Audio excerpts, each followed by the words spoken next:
Welcome to நாகூஸ் Nalabagam.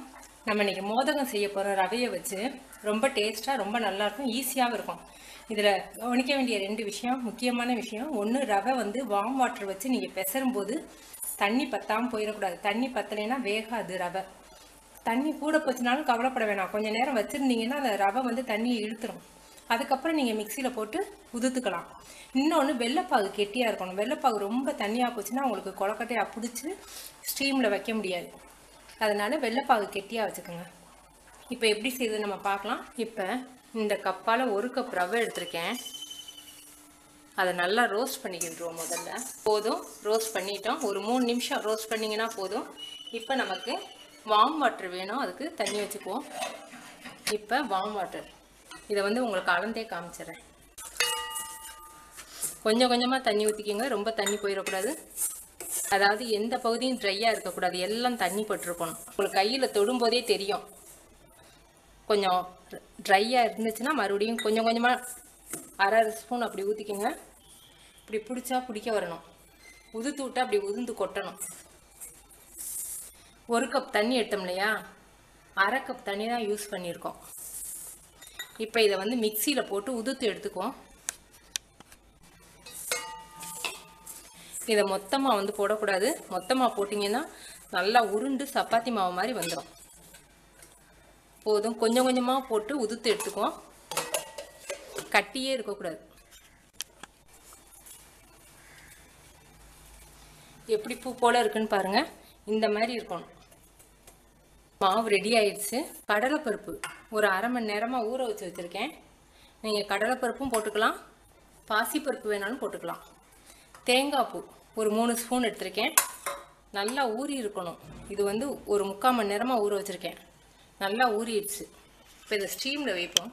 இப்போ இந்த மாவில் 1 சிட்டிகை அளவுக்கு ஏலக்காயும் சுக்கும் கலந்த பவுடர், உப்பு 1 சிட்டிகை மட்டும், உப்பு 1 சிட்டிகை, தேங்காய் பூ,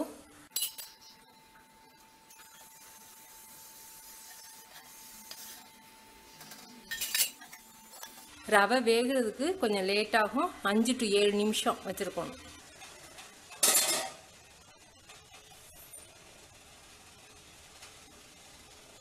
இந்த மாதிரி உருட்டை வரணும். இப்படி வந்துருச்சுன்னா வெந்துருச்சுன்னு அர்த்தம்.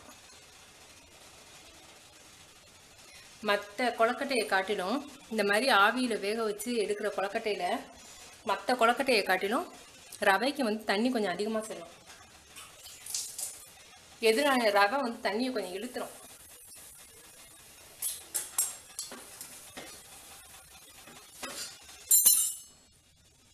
இப்போ இதில் உங்களுக்கு தேவையான அளவுக்கு வெள்ளைப்பாகு கெட்டியாக இருந்தால் நல்லது.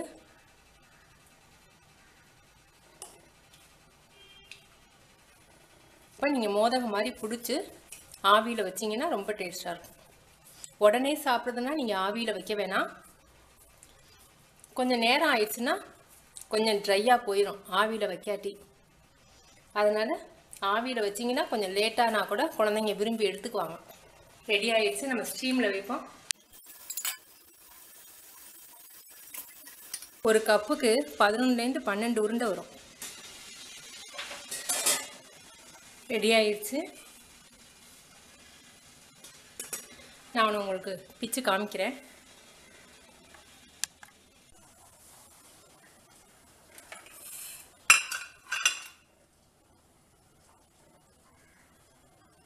ரொம்ப சாஃப்டாக நல்லா இருக்குது. நீங்கள் செஞ்சு பார்த்துட்டு உங்கள் கமெண்ட்ஸ் எனக்கு சொல்லுங்கள். தேங்க்யூ.